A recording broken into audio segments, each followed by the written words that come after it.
전국에 계신 단꿈 가족 여러분들 안녕하십니까? 실로의 이름 설민석 선생입니다. 자, 시험 보시느라고 고생 많으셨습니다. 이 강의는 이번에 지방직 시험을 보신 분들을 위한 강의이기도 하고요. 그리고 다음번 시험을 준비하는 예비 수험생 여러분들을 위한 강의이기도 한데요. 일단 전반적인 총평과 함께 1번부터 20번까지 제가 꼼꼼하게 풀어드리도록 하겠습니다. 먼저 총평을 볼게요. 일단 여러분들이 가장 궁금해하시는 건 이제 난이도 부분일 텐데요. 시험 풀어보신 분들은 알겠지만 예상은 했지만 좀 평이하네라는 느낌을 받으셨을 겁니다. 그전에도 이게 문제가 어렵다 쉽다 이렇게 얘기를 하는 거는 보통 두 문제 선에서 그게 갈렸었어요. 한 문제에서 두 문제 정도가 말 그대로 죽어봐라 뭐 이렇게 내는 문제고, 그냥 교과서 밖에서 내는 정도가 아니라 어떻게 보면 출제자 본인만 할 수 있을 것 같은 그런 좀 황당하고 이런 문제가 간혹 나왔었는데, 얼마 전에 이제 인사혁신처에서 발표도 했고 앞으로는 좀 그 문제가 평이하게 출제될 예정입니다. 좀 쉽게 출제될 예정인 거죠. 그래서 그 서막이다 이렇게 보시면 되겠습니다. 저는 이렇게 쉽게 나올 줄 알고 있었어요. 근데 쉽게 나온다고 이제 공부 안 한 사람이 푸는 게 아니고, 공부한 사람은 풀고 공부하지 않은 사람은 풀지 못하는 이런 시험이 앞으로 진행이 될 거예요. 그전에는 공부한 사람이나 안 한 사람이나 전부 다 못 푸는 문제가 나왔잖아요. 이제 그런 문제는 나오지 않아요. 땀 흘려 공부하면 풀 수 있는 일반적으로 표준형, 평이한 형태의 문제가 앞으로 출제가 될 겁니다. 자, 그동안 출제된 주제에서 유형만 조금 변화했고요. 그래도 조금 수험생 여러분들이 어렵게 체감했을 거는 이제 16번 문제, 문산계, 무산계 이런 거. 그 다음에 이제 17번에 김구 선생님 자료가, 그 김구 선생님의 그 시대적인 스토리텔링으로 인생을 알지 못하면 이분 누구지라고 생각할 만한 문제이기 때문에 이 두 문제는 평이한 시험에서도 그래도 두각을 나타내는 난이도가 있는 문제였다, 이렇게 말씀드릴 수 있겠습니다.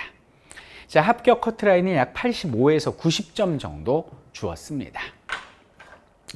자, 출제 비율을 보면요, 전근대사는 12문제, 그리고 근현대사는 7문제고요. 그리고 종합문제가 1문제가 되겠고요. 시대사별 출제 비율을 보면 여러 나라의 성장에서 한 문제도 나오지 않았습니다. 그리고 기존대로 고려시대, 조선시대, 근대, 일제, 현대 골고루 출제가 되었어요. 자, 그럼 분류사는 어떨까요? 역시 정치사에서 가장 많은 11문제가 출제가 되었고, 경제사 3문제, 사회사는 안 나왔고요. 그리고 문화사 4문제, 인물지역사가 골고루 출제되었습니다. 자, 그러면 1번부터 하나하나 문제 풀어보도록 하겠습니다. 다음은 각 유물과 그것이 사용되었던 그 시기의 사회 모습에 대한 설명이다. 옳은 것만을 모두 한번 골라보자, 이렇게 이야기를 하고 있는데요. 자, 승배찌르개입니다. 승배찌르개. 구석기죠. 벼농사를 짓기 시작할 거 말도 안 되죠. 구석기에 무슨 벼농사를 짓습니까? 자, 니은입니다. 붉은 간톡이 그러면 청동기 시대가 되는데요. 거친 무늬 거울, 여기까지 맞아요. 사용해서 제사를 지내거나 의식 거행. 야, 니은 너 정답 선다구나. 자, 반달돌칼, 이거 딱 청동기인데요. 농사를 짓기 시작했지만 아직 지배와 피지배 관계는 발생하지 않았다. 신석기를 이야기하고 있죠. 디귿은 틀렸습니다. 자, 리을입니다. 눌러찢기 무늬톡입니다. 가락바퀴와 뼈바늘을 이용해서 옷이나 그물을 만들어 사용한 신석기 시대의 대표적인 토기가 되죠. 그래서 정답은 니은과 리을 3번 이렇게 주시면 되겠습니다. 자, 그 다음 문제 한번 볼게요. 자, 불교 문제인데요. 문제가 전체적으로 좀 쉬워요. 다음과 같은 불교 사상에 영향을 받아 만들어진 문화재, 이렇게 나오는데, 이 불교는 개인적인 정신세계를 추구하는 경향이 강하다, 이렇게 이야기를 합니다. 그래서 지방 세력한테 큰 호응을 받았다고 그러죠. 참선을 강조하는 불교, 바로 선종불교가 됩니다. 교종은 아무래도 가르쳐야 되고 좋은 절도 만들고 탑도 만들어야 되다 보니까 많이 합심을 하는 반면, 무슨 참선을 단체로 할 필요는 없잖아요. 그죠? 혼자 할 수도 있는 거니까 개인적인 성향이 강한 거죠. 그럼 선종과 관련된 유일한 건축물은 뭐가 돼요? 바로 승탑이 되니까 정답은 2번이 되겠습니다. 자, 그 다음에 3번입니다. 밑줄친 이곳에서 일어난 일로 옳은 것은, 이렇게 얘기를 했는데요. 고려 정정 때 이곳으로 천도 계획을 세웠다. 그리고 문종 때 이곳 주위에 경기사도를 두었다, 이렇게 얘기를 하는데요. 보통 고려시대 때 수도가 개경인데 자꾸 천도하려고 했던 곳은 어디입니까? 묘청이 그렇게 가고 싶었던 땅. 우리도 지금은 한번 통일이 되면 저 평양냉면 한번 먹고 싶은 그 땅, 바로 평양이죠. 서경이 되겠습니다. 서경. 자, 그러면 서경, 평양에서 일어난 일로 옳은 것은 이렇게 나옵니다. 이곳에서 현존 세계 최초의 직지심체 요절이 가능됐다 그러는데 이건 청주죠. 흥덕사에 대한 설명이고요. 자, 진울이 이곳을 중심으로 수선사 결사운동을 전개하였다라고 나오는데요. 자, 순천에 대한 설명이고요. 조위총이 자, 서경유수 조위총, 우리 그렇게 외웠죠? 정답은 3번이고요. 강조가 군사를 이끌고 이곳으로 들어와서 김치항 일파를 제거하였다 그러는데 강조의 정부는 수도에서 일어나야죠. 바로 개경에 대한 설명이 되겠습니다. 정답은 3번. 답 고르긴 쉬웠을 거예요. 자, 그 다음에 4번을 보면 자, 밑줄 친 운동에 대한 설명으로 옳은 것은 이렇게 나오는데 조선 사람은 조선 사람이 만든 물건만 입고 쓰고 먹고 하자라는 운동이 뭐가 돼요? 우리의 물산을 장려하는 운동, 물산 장려 운동, 평양 조만식 선생님 이렇게 기억하시면 되겠죠? 자, 옳은 거 보도록 할게요. 사회주의자들은 이 운동을 반대했다가 포인트입니다. 자, 조선 노농 총동맹이면 이거는 사회주의 영향을 강하게 받은 농민단체인데 적극적 참여로 대중적 기반이 확충됐다는데 시기적으로도 맞지 않고 이게 더 뒤고요. 그리고 맞더라 하더라도 아마 지지하지 않았을 거예요. 답은 쉬워요. 3번이 되겠고 원산 노동자 총파업도 전혀 관련 없죠. 이거 1929년인데 시기적으로도 이건 20년대 초반이고 20년대 후반이고 말도 안 됩니다. 조선 총독부가 회사령을 폐지하는 계기가 되었다라고 얘기를 하는데요. 회사령 폐지 때문에 우리 기업이 많이 생기고 관세 철폐 움직임이 벌어지니까 야 이거 안 되겠다 그래서 물산장려 운동이 벌어지니까 이게 물산장려 운동의 배경이 되는 거죠. 그죠? 그래서 다 틀렸어. 맞는 거는 2번 뿐이다. 자, 갑니다. 5번. 가시기에 해당하는 사실로 옳은 것만을 보기에서 모두 고른 것은 이렇게 얘기를 합니다. 자, 요거는 선다 하나는 까다로웠지만 답을 고르기는 어렵지 않은 문제예요. 연도 따로 뭐 외울 필요도 없어요. 자, 문무왕이 왕위에 올랐습니다. 문무왕 아십니까? 김춘추가 백제 멸망시키고 그의 아들 문무왕이 왕위에 오르고요. 그리고 고구려를 멸망을 시키죠. 멸망시키고 나당 전쟁 벌입니다. 매소성 기벌포 전투 모두 승리하고 그리고 삼국을 통일을 완수한 사람이 문무왕이 됩니다. 그리고 그 당시에 원유와 함께 당나라에 갔던 바로 의상 스님한테 절도 10개 이상 지어줬던 바로 그분이 무에 모두 능한 문무왕이 되시겠어요. 삼국도 통일하고 뭐. 자, 그러면 옳은 거 골라볼게요. 신라가 안승을 고구려 왕에 봉했다라고 얘기를 하는데 이거는 나당 전쟁에 대한 준비가 되잖아요. 그러니까 당연히 이거는 문무왕 때가 돼야 되는 거고 나당 전쟁 준비한 게 문무왕이니까 당나라가 신라를 계림 대도독부로 삼았는데 여기에 뚜껑 열린 게 문무왕이잖아요. 벌써 답 나왔네. 자, 제가 말씀드렸죠. 여기는 백제군을 무찌른 건 누구라고 그랬어요? 김춘추라고 그랬죠. 그러니까 이건 태종 무열왕이 되는 거고, 요게 조금 헷갈렸을 텐데 보장왕이 요동 지역에서 고구려 부흥을 꾀했다 그러는데 이거 좀 잘 알아둬야 되는 게 여기는 문무왕 같은 경우는 이제 같은 부흥운동이라도 안승을 끼고 한 사람이고 요건 좀 달라요. 그러니까 삼국 통일을 하고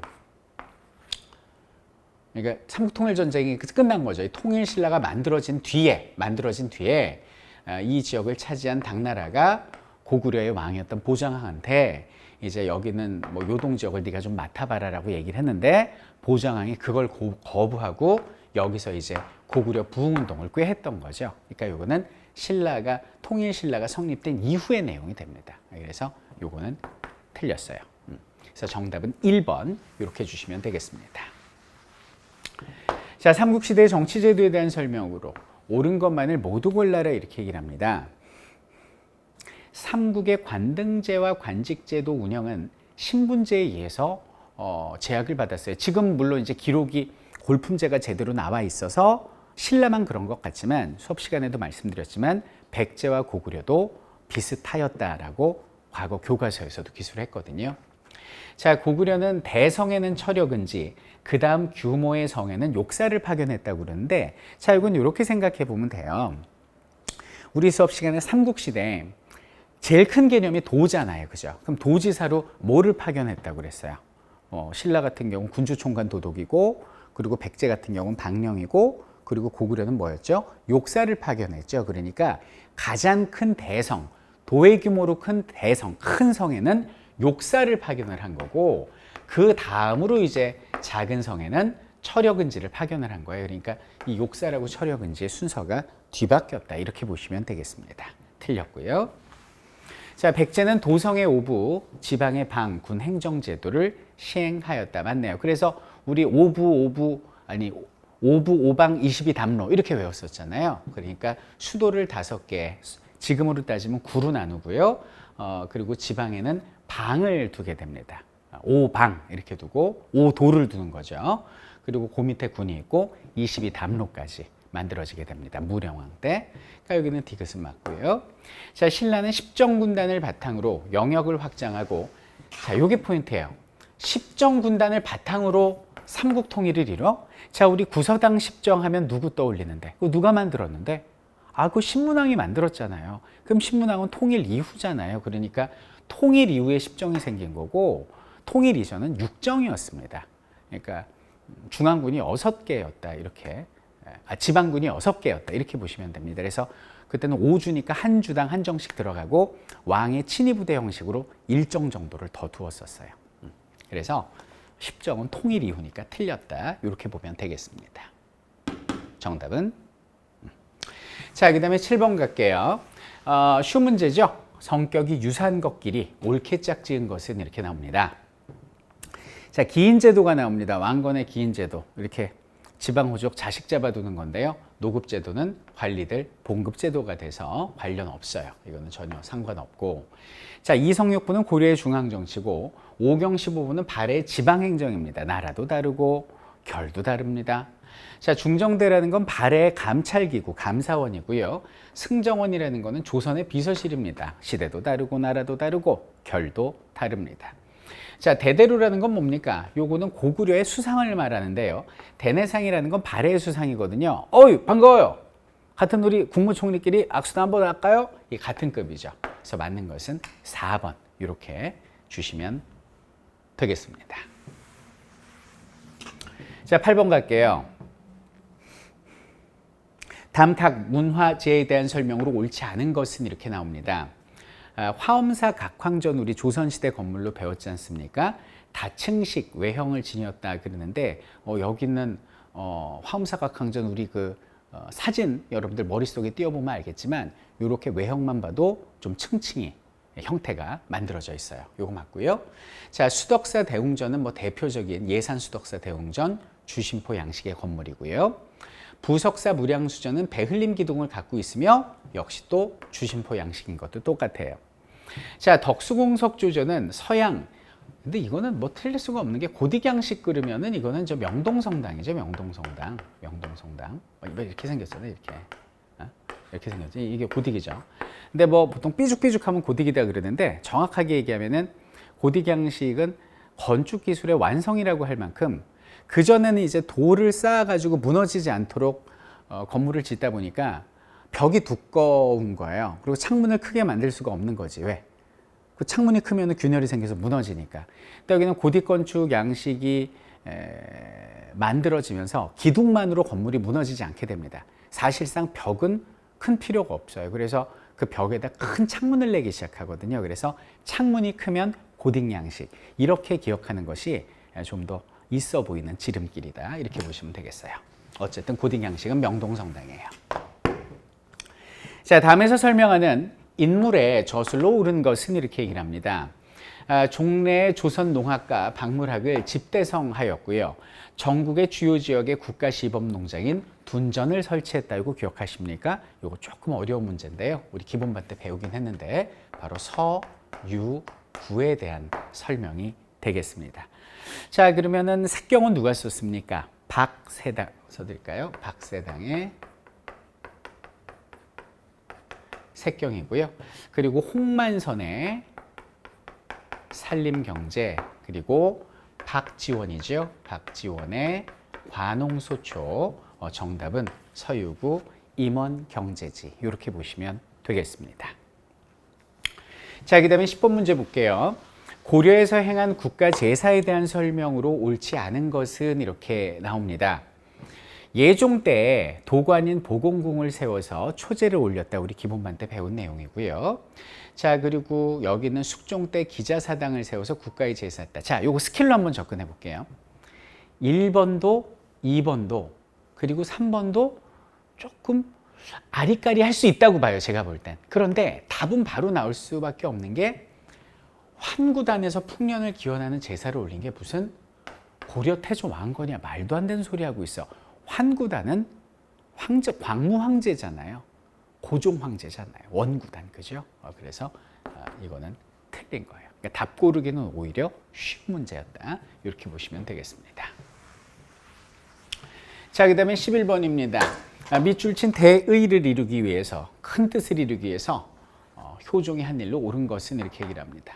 자, 병자호란의 일이 완연히 어제와 같은데 날은 저물고 갈 길은 멀다고 하셨던 성조의 하교를 생각하니 나도 모르게 눈이 솟구치는구나. 아마 아버지 인조를 생각하는 게 아닌가 싶어요.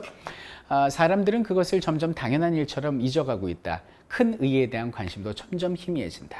북녘오랑캐 청나라를 가족과 비단으로 섬겼던 일을 부끄럽게 생각하지 않고 있으니 그것을 생각한다면 그 안이 가슴 아픈 일인가라고 얘기를 합니다. 이거 끝까지 읽지 않아도 효종은 뭐 했겠어?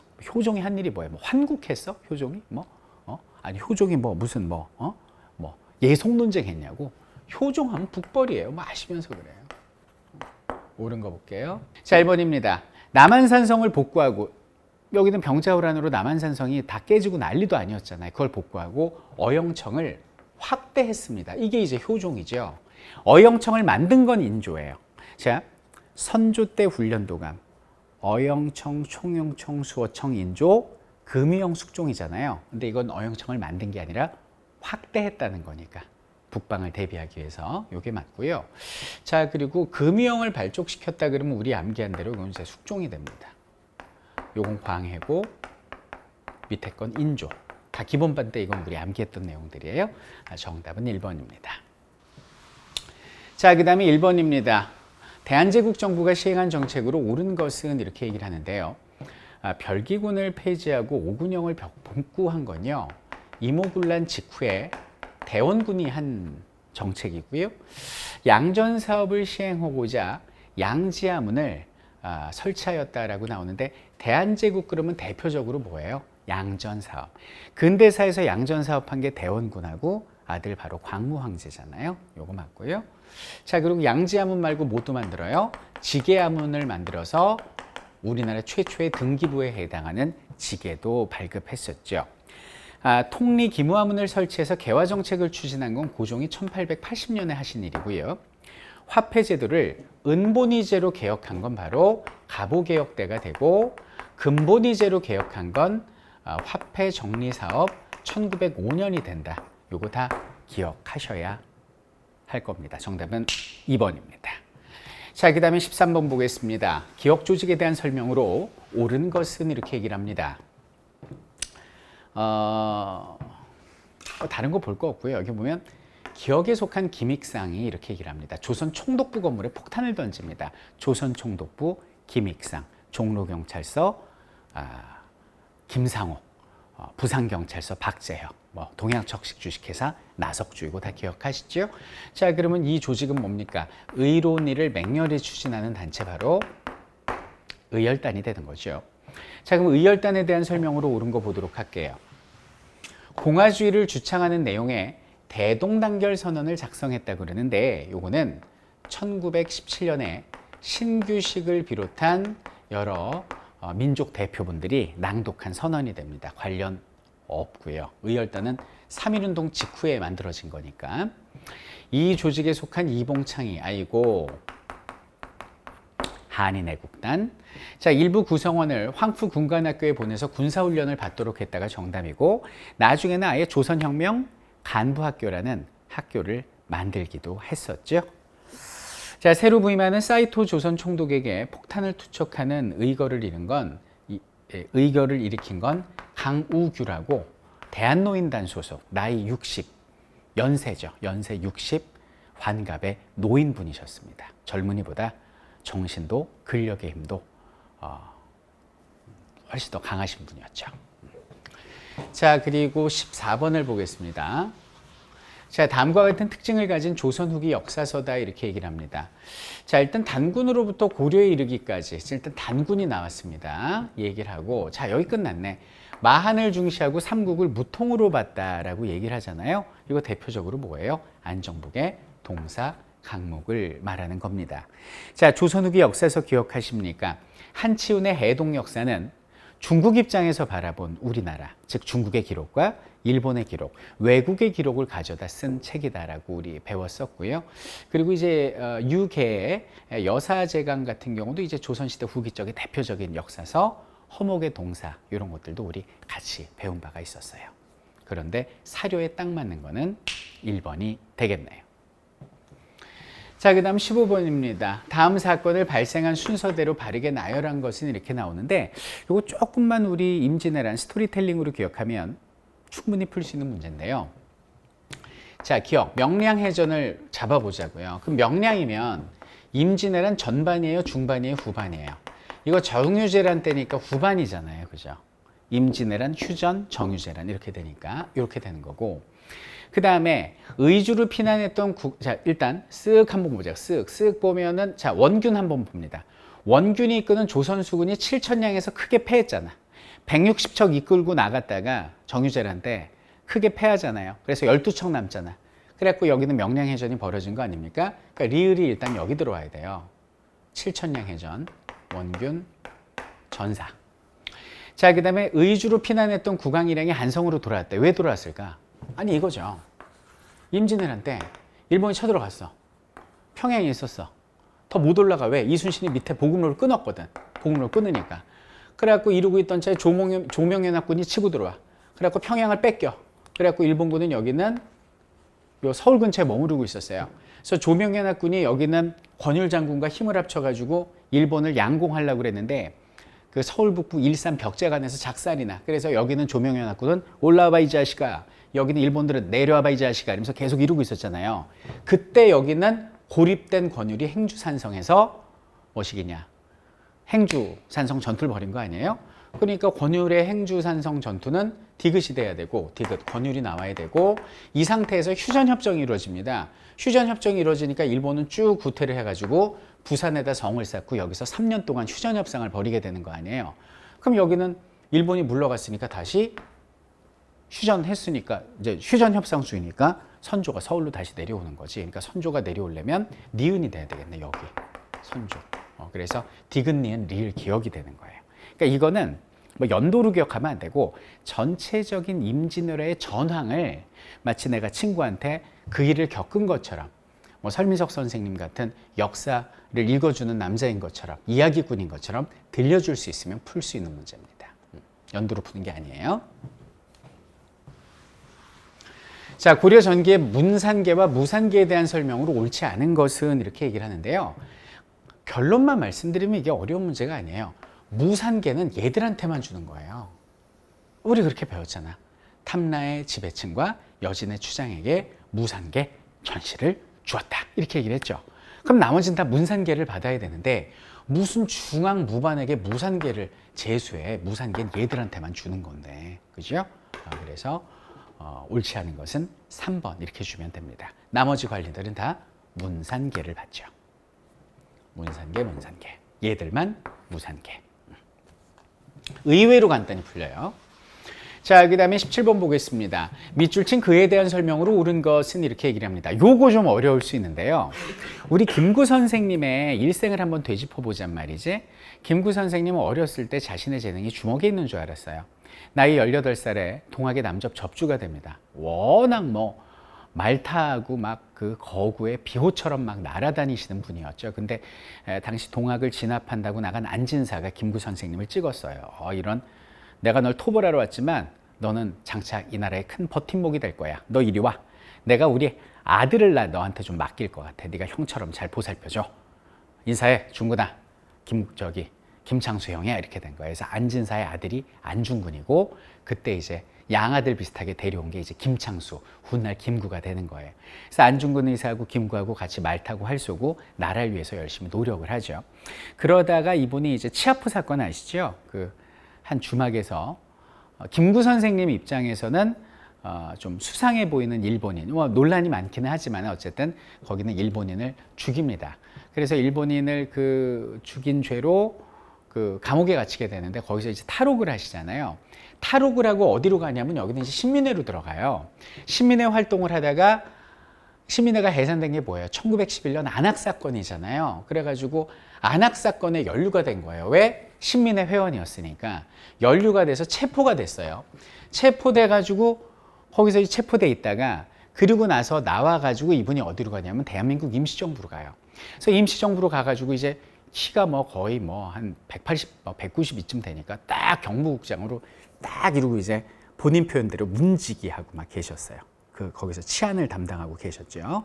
그러다가 뭐 국민대표회의가 벌어지고 여기서 창조판에 개조판에 막 난리가 나니 김구 선생님이 이제 현상유지파를 주장을 하셨고 김구 선생님은 그 현상유지파는 참여를 안 합니다. 국민대표회에. 그래서 창조파 개조파 자꾸 싸우니까 여기는 김구 선생님이 자꾸 대립을 하니까 야!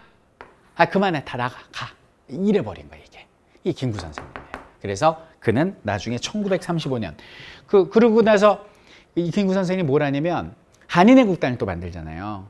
그래갖고 이봉창, 윤봉길 영웅들을 막 파견을 하고 근데 이제 윤봉길 의사의 의거 덕택에 중국 국민당의 지원을 받게 되긴 하지만 또 동시에 일본의 타겟이 되어서 항주로 이제 피난을 가 있었어요. 그때 만주사변 때문에 이제 만주에서 활동이 어려워진 독립군들이 내려와서 김원봉을 중심으로 이렇게 그 민족혁명당을 1935년에 결성한다고 합니다. 그래서 민족혁명당에서 우리 좀 합치면 안 되겠습니까? 임시정부 이렇게 얘기를 했는데 임시정부 인사들은 민족혁명당에 정중히 고사하고 민족혁명당에 대항하는 정당을 만들었으니 1935년 한국국민당 이렇게 흐름이 이어지는 거예요. 그러니까 여기 있는 한국사를 준비할 때 좀 이랬으면 좋겠어요. 저는 항상 이제 스토리텔링을 강조하지 않습니까? 그렇죠. 아까 임진왜란도 그랬고 김구 선생님도 그랬고 내가 그의 인생에 빠져봐야 되고 내가 마치 그 전쟁을 겪은 것처럼 내가 공감을 해야 돼요. 그거를 따라가야 돼 스토리로. 그럼 안 잊어먹어. 재밌어지는 거지. 그리고 우리가 외워야 될 어떤 그 연도랄지 암기 이런 것들은 또 제가 암기 팁으로 재밌게 외워드리고 그러니까 저한테 맡겨주시면 될 것 같아요. 제가 알아서 할 테니까. 어쨌든 김구 선생님, 자 옳은 거 보도록 하겠습니다. 대통령 직선제를 골자로 하는 발췌개헌안을 국회에 제출한 거는 이제 이승만 전 대통령이고요. 안재홍과 함께 조선건국준비위원회를 주도적으로 조직하였다 그러는데 조선건준이 이제 여운형 선생님이죠. 중도 좌파니까 오렌지색으로 이렇게 쓰겠습니다. 조선민족혁명당을 조직하고 조선의용대를 이끈 건 김원봉입니다. 김원봉. 자, 평양에서 열린 남북협상회의에 참여하였다. 사김회의 김구 선생님 정답 4번이죠. 자, 그리고 18번입니다. 기억부대에 대한 설명으로 옳은 것은 이렇게 얘기를 하는데요.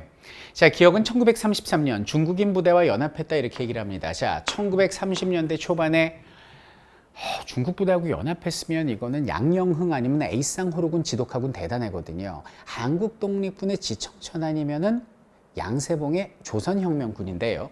여기 보니까 대전자령 나왔습니다. 얘기 끝났습니다. 자, 쌍성보, 호로군, 중국 호로군과 연합했죠. 지청천, 지독하군, 지독하군, 대단해 뭐 이렇게 만기비법 했었잖아요. 수업 안 들으신 분들은 모르겠지만 이건 아주 쉽게 풀 수 있는 암기의 주문이 있답니다. 자, 그러면 기억부대에 대한 설명으로 옳은 거 한국독립군입니다. 한국독립군 지청천. 하와이에 대조선 국민군단을 창설했다 그런데 이건 1914년에 박용만 선생이 되고요. 양세봉의 지휘하에 흥경성 전투에 참여했다. 조선혁명군입니다. 만주 지역에서 활동했던 한국독립당의 산하 조직이었다. 이게 정답이 되겠고 중국 의용군과 연합했다. 이거 역시 조선혁명군에 대한 설명이 되겠습니다. 이건 쉬운 문제예요. 자, 그리고 19번 보겠습니다. 밑줄 친 이 협약에 대한 설명으로 옳은 것은 이렇게 얘기를 하는데요. 일제는 군대를 증강해서 강압적인 분위기를 조성한 다음에 친일내각과 이 협약을 체결했습니다. 이 협약을 체결할 때 일제는 대한제국에 군대 해산을 요구해 관철시켰대요. 이 협약 체결하면, 그러니까 협약 체결을 먼저 하는 거잖아요. 그러면서 군대가 해산된 거죠. 그럼 뭐예요? 군대 해산 직전에 우리 배웠던 한일 신협약.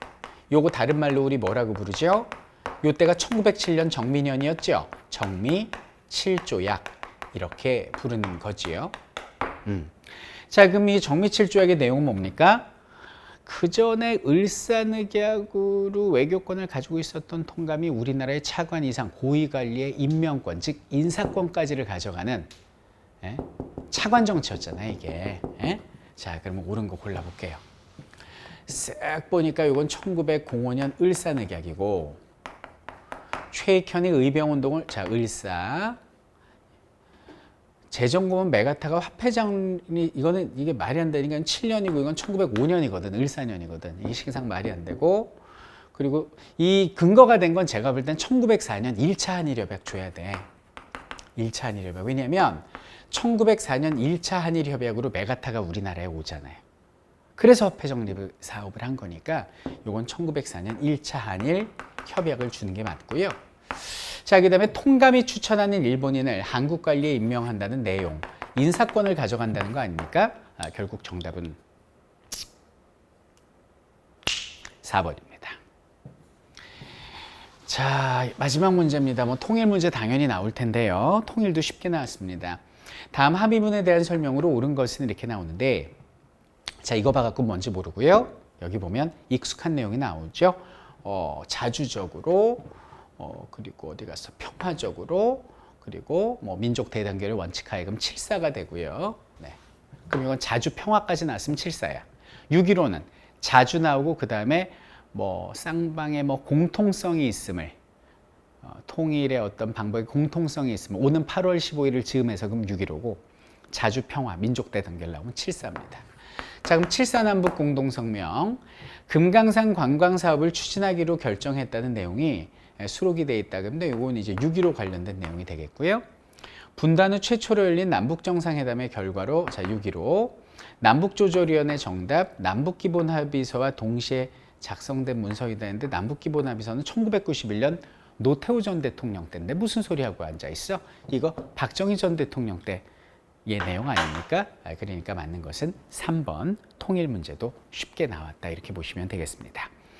여러분들 저 얼마 전에 조금 그저 막 사태도 있고 해가지고 나라가 들썩들썩 했었는데 좋은 방향으로 가는 것 같아요. 맞습니다. 대한민국을 이끌어갈 공무원을 뽑는 시험은요, 땀 흘려 공부한 학생은 다 풀 수 있어야 하고, 실제 공부하지 않은 학생은 풀 수 없는 문제가 나와야 됩니다. 열심히 공부한 학생이나 공부하지 않은 학생이나 다 풀 수 없는, 출제자 본인만 아는 그런 괴기스러운 문제가 나온다면 그건 정의라 할 수 없겠죠. 자, 이제 그런 문제는 나오지 않을 거예요. 자, 그 얘기는 뭡니까?